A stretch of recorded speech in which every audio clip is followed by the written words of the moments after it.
샬롬, 태경원 성결교회 우리 사랑하는 성도 여러분, 이 한 주간도 주님의 이름으로 승리하시기를 축복합니다. 몇 가지 광고 말씀 드리고요. 우리 셀 모임 함께 드리겠는데요. 돌아오는 주일은 우리 교회 창립 32주년 기념 감사주일입니다. 그래서 온 가족 예배로 함께 하나님께 영광 드리기 원하는데요. 세 가지입니다. 첫째는 교회 영상 시스템 전체를 교체했어요. 그래서 우리가 드리는 감사 예물로 영상 시스템을 하나님께 봉헌하는 그런 예배를 드리겠고요. 또 헌금이 조금 넘치게 들어온다면 이제 한국의 조금 어려운 교회들이나 이웃들, 그리고 교단의 선교센터에 31가정의 선교사님들이 선교지로 나가지 못하고 지금 선교사 훈련원에 머물고 계십니다. 그분들에게 작은 온정이라도 이렇게 베풀 수 있으면 좋겠다, 이런 마음을 가지고 있습니다. 두 번째입니다. 두 번째는 여러분 8,000원짜리 식사권을 한 장씩 다 여러분들께 드리려고 합니다.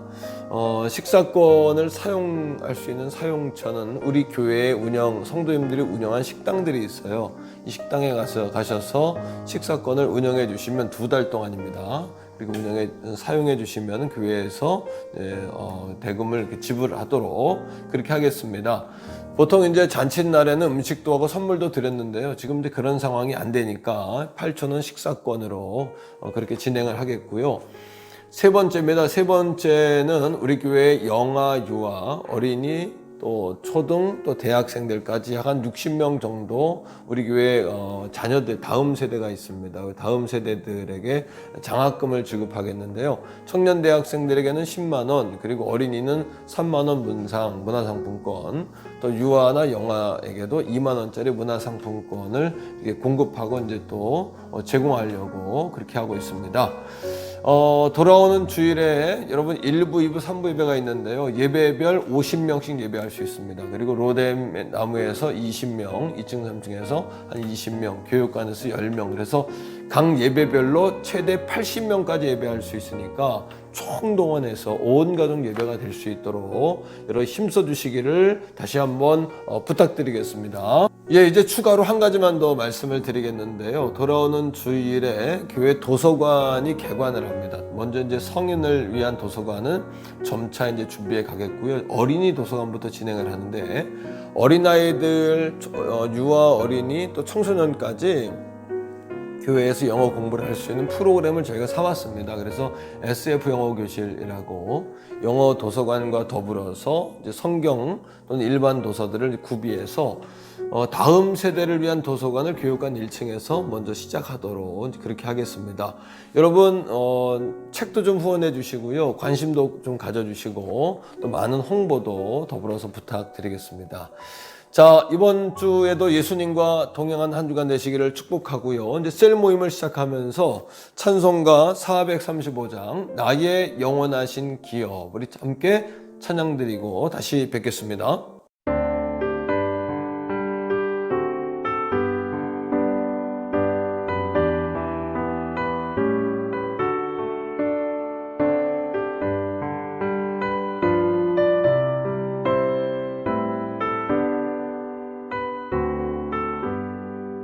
나의 영원하신 기업 생명보다 귀하다.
예, 아멘. 나의 영원하신 기업 생명보다 귀하다. 귀한 찬양 함께 드리고왔는데요. 자, 이 시간에는 하나님의 말씀을 함께 보는 시간인데 창세기 45장 4절로 8절까지의 말씀을 함께 읽고 다시 뵙겠습니다. 제45장. 요셉이 형들에게 이르되 내게로 가까이 오소서. 그들이 가까이 가니 나는 당신들의 아우 요셉이니 당신들이 애굽의 판자라. 당신들이 나를 이곳에 팔았다고 해서 근심하지 마소서. 안탄하지 마소서. 하나님이 생명을 구원하시려고 나를 당신들보다 먼저 보내셨나이다. 이 땅에 2년 동안 흉년이 들었으나 아직 5년은 밭갈이도 못하고 추수도 못할지라.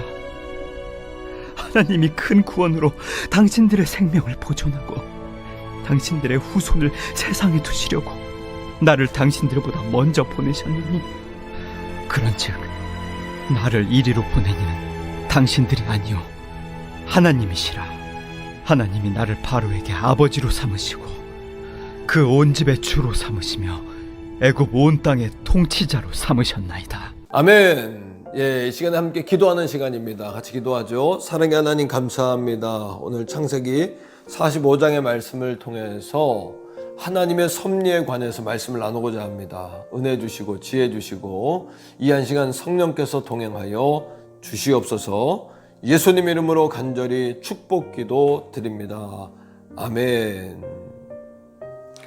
예, 지금 우리가 하나님은 누구신가 이렇게 4시간 공부했고요. 오늘은 하나님의 섭리라는 주제로 이제 말씀을 나누겠는데, 당분간 우리가 제자 훈련을 하자 이 말씀을 통해서. 그래서 제자 훈련으로는 6번째 시간이고, 하나님은 누구신가 4시간, 이제 5번째로 하나님의 섭리까지 오늘 이제 이르게 되었습니다. 여러분, 섭리라는 단어를 잘 쓰지요. 하나님 섭리야, 다 하나님 섭리지, 이렇게 우리가 말하지 않습니까?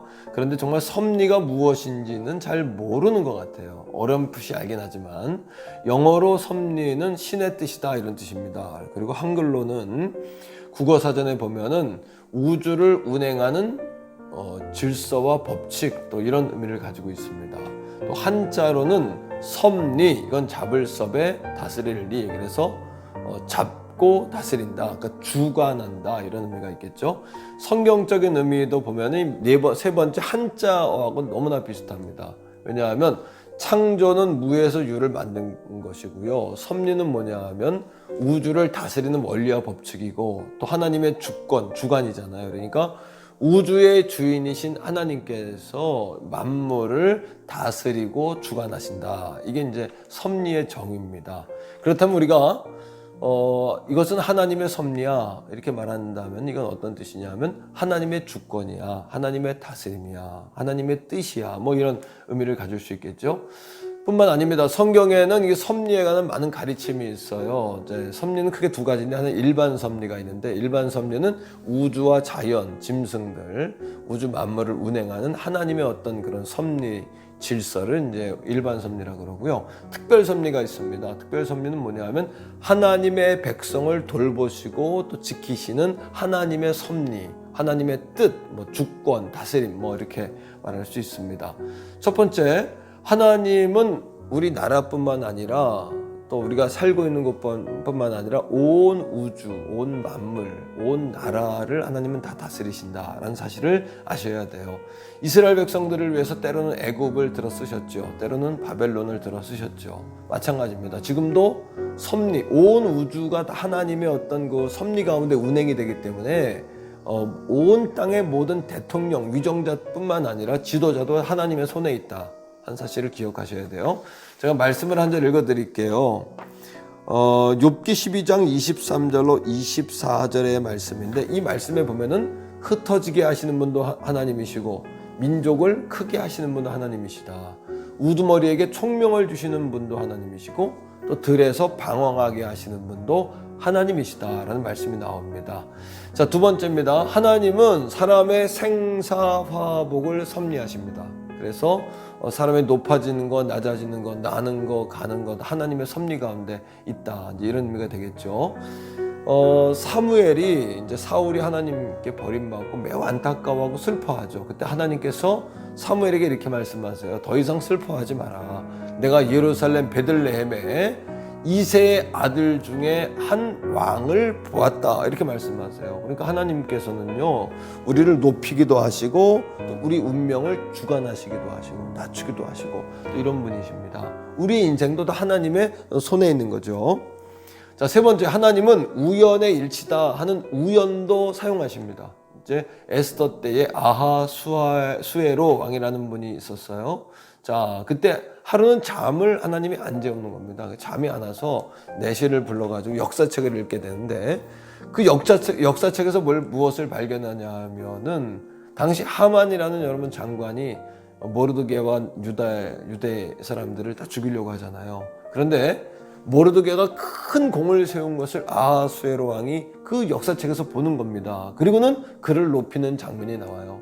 이처럼 잠이 안 오는 거, 이 불면증도 다 하나님은 사용하신다는 사실을 여러분 기억하게 되기를 주의 이름으로 축복합니다. 하나님은 섭리 가운데에 우리 모든 하나님의 백성들을 지금도 보이지 않는 손으로 우리와 함께 하시고, 우리의 머리에 손을 얹어주시고 우리의 삶의 안내자가 되어주셔서 날마다 함께 하신다는 그 사실을 기억하셔야 된다는 겁니다. 자, 그러하기에 하나님은 우리들에게 너희는 내게 부르짖으라 이렇게 말씀하시는 거예요. 왜? 하나님은 하실 수 있으니까요. 자, 우리가 기도하는 이유가 있죠. 그건 뭡니까? 우리가 할 수 없으니까 기도하는 거죠. 기적이 필요하니까 기도하는 거 아닙니까? 자, 그런데 하나님은 온 우주를 다스리는 섭리 하나님이시잖아요. 예레미야 33장 3절에 너는 내게 뭐하라? 부르짖으라. 나는 내게 응답하리니 내가 알지 못하는 크고 비밀한 일을 내게 보이리라. 이렇게 약속하셨어요. 자, 그런데 더 중요한 말씀이 있습니다. 자, 2절에 보면은 일을 시작하시는 여호와, 그 일을 지어 성취하시는 나 여호와가 말하노라. 이렇게 이야기하거든요. 이게 바로 섭리입니다. 시작하고 진행하고 열매 맺는 거, 이것이 바로 섭리입니다. 자, 1절로 가면 더 중요한 말씀이 나옵니다. 그때 예레미야가 어디에 있었냐 하면 시위대장의 집안 뜰에 갇혀 있었어요. 그러니까 다시 말하면 감옥에 있었다는 이야기입니다.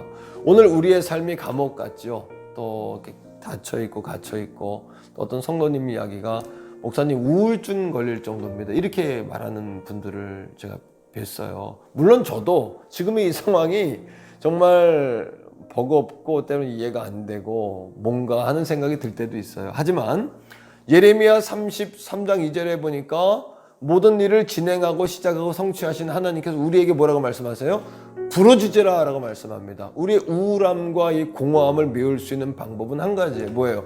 부르짖는 거예요. 하나님 앞에 나가는 겁니다. 말씀에 집중하는 겁니다. 그러니까 지금 이 어려운 상황이 정말 곤고하고 공허한 이 상황은 어쩌면 사람들하고도 단절됐죠. 또 자연과도 많이 단절됐죠. 또 명절을 앞두고도 우리가 고향도 못 나가는 그런 상황 아닙니까? 이런 상황임에도 불구하고 우리가 하나님께서 우리를 이 말씀을 통해 부르시는 주님의 음성은 이제 나하고 가까워지자.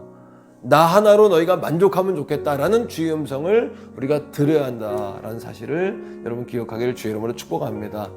자, 마지막 세 번째입니다. 하나님은요, 섭리를 통하여 역사와 인생들을 다스려 가신다라는 거예요. 여러분, 죄와 하나님과의 관계 무슨 뜻이죠? 사람들이 이렇게 묻습니다. 하나님이 살아계신다면 과연 이런 일이 벌어질 수 있단 말인가? 정말 살아있냐? 예? 이런 질문을 하게 되죠. 자, 하나님이 살아계신다면 저는 죄인들이 저렇게 멀쩡한 것이 이해가 되냐? 이렇게 이야기한단 말이에요. 자, 세 가지입니다. 첫째는 하나님은 죄를 허락하거나 여러분 용서하는 분이 아닙니다. 거룩하신 분이기 때문에 죄를 통제하고 죄를 억제하고 또 죄를 어떻게 하실까요? 죄를 여러분 하나님은 허락하는 분이 아니라는 거예요. 두 번째, 죄는 우리 인간의 자유의지로 범한 겁니다. 그리고 모든 책임은 오직 그 죄를 범한 인간에게 있다라는 사실이거든요. 이건 우리가 그렇게 이럴 수 있냐고, 사실은 가만히 돌아보면 하나님이 이럴 수 있는 게 아니라 우리가 그럴 수 있냐예요. 그래서는 안 된다는 거죠. 여러분, 우리가 죄를 졌기 때문에 그 죄의 대가를 치르는 것이라면 그것은 하나님의 뜻을 묻기 전에 회개하고 돌아가야 합니다. 하나님께로. 반대로 우리가 선을 행하되 낙심하지 말지니 피곤하지 아니하면 때가 이름에 거두리라 말씀하신 것처럼 지금 우리가 잘못한 게 아니라 일상 가운데 열심히 노력하는데 어려움이 왔다면 거기에는 하나님의 섭리가 있다. 하나님은 악도 선으로 바꾸신다. 실패도 승리로 바꾸신다 라는 사실을 기억하셔야 되는 겁니다. 여러분, 요셉이 있지 않습니까? 요셉은 17살에 애굽의 노예로 팔려왔어요. 그런데 30살에 애굽의 총리가 됩니다. 13년 만에 총리가 돼요. 하지만 여러분, 팔려왔을 때 그게 이해가 됐을까요? 보디발 장군의 집에서 여러분 하인으로 일하다가 누명을 쓰고 감옥에 갇혔을 때 그게 받아들여졌을까요? 하지만 여러분, 순간순간 하나님을 원망하지 않고 또 섭리의 신앙으로 그걸 본 겁니다. 하나님은 뭔가 뜻이 있으실 거야. 자, 45장 5절에도 이렇게 이야기하지 않습니까? 자, 읽어드릴게요. 당신들이 나를 이곳에 팔았다고 해서 근심하지 마소서, 한탄하지 마소서. 하나님이 생명을 구원하시려고 나를 당신들보다 먼저 보내셨나이다. 하나님이 보내셨다는 거. 이게 바로 섭리입니다. 우리가 최선을 다하고 노력하는데도 안 된다, 막혔다. 그러면 하나님의 뜻이 아닌 겁니다. 그거는. 하지만 하나님은 다른 더 좋은 길을 준비하고 열어주신다라는 사실을 여러분 기억하셔야 돼요. 또 한 가지가 있습니다. 창세기 45장 8절인데요. 그런즉 나를 이리로 보내니는 당신들이 아니요 하나님이시라. 하나님이 나를 바로에게 아버지로 삼으신다. 상상할 수 없는 축복이죠. 그 온 집의 주로 삼으시며 애굽 온 땅의 통치자로 삼으셨다라고 이야기하는 겁니다. 하나님은 악을 모르여 선으로 바꾸시는 분이에요. 오늘도 섭리를 통하여 역사와 인생들을 운영하고 계시는 하나님의 은혜를 신뢰할 수 있기를 주 여러분을 축복합니다. 그래서 로마서 8장 28절에는 하나님을 사랑하는 자, 그분의 뜻대로 부르심을 입은 자들에게는 모든 일이 합력하여 뭐가 된다고요? 선을 이루느니라, 이렇게 이야기하고 있습니다. 자, 그리고 마침내는 우리에게 뭐 하려고? 신명기 8장 16절의 말씀처럼 마침내는 내게 복을 주려 하심이라, 이렇게 하나님 우리에게 약속하고 계신단 말이죠. 자, 오늘도 하나님의 섭리 가운데 있는 우리는 더 이상 흔들릴 수 없습니다. 그리고 우리가 권고가 힘들 때 기도의 자리에 더 힘써 나와야 할 줄로 믿습니다. 자, 오늘 옆에 계시는 분 3분 이상 아무도 없다면 있다고 생각하고요. 축복합니다. 이렇게 인사합시다. 시작. 축복합니다. 축복합니다. 축복합니다. 한 번 더요. 여러분과 제가 인사할게요. 자, 제가 먼저 인사합니다. 여러분들을 축복하고 날마다 기도합니다. 자, 여러분도 인사해 주세요. 예. 할렐루야. 오늘 귀한 말씀을 붙잡고 우리 기도하며 나갈 텐데요. 죄를 진 까닭에 고난을 겪고 있다면 그건 회개할 문제입니다. 하지만 하나님은 회개하고 우리가 나올 때 악도 선으로 바꾸는 분이세요. 그 사실을 믿고 기도하시기를 바라고, 지금 고난 가운데 있다면 인내하십시오. 하나님께서 마침내는 우리에게 복을 주실 줄로 믿습니다. 자, 이 시간에 주여 한번 부르고 기도하겠는데요. 가정에서, 성전에서 또는 있는 곳에서 그렇게 마음속으로 통성으로 같이 한번 주신 말씀 붙잡고 우리 기도하며 나가고요. 다음 주 창립일에 온 성전에 와 예배할 수 있는 예배 회복의 날, 기적의 날, 역전의 날 될 수 있도록 기도 부탁도 더불어서 드리겠습니다. 자, 우리 주여 한번 부르고 기도합니다. 주여.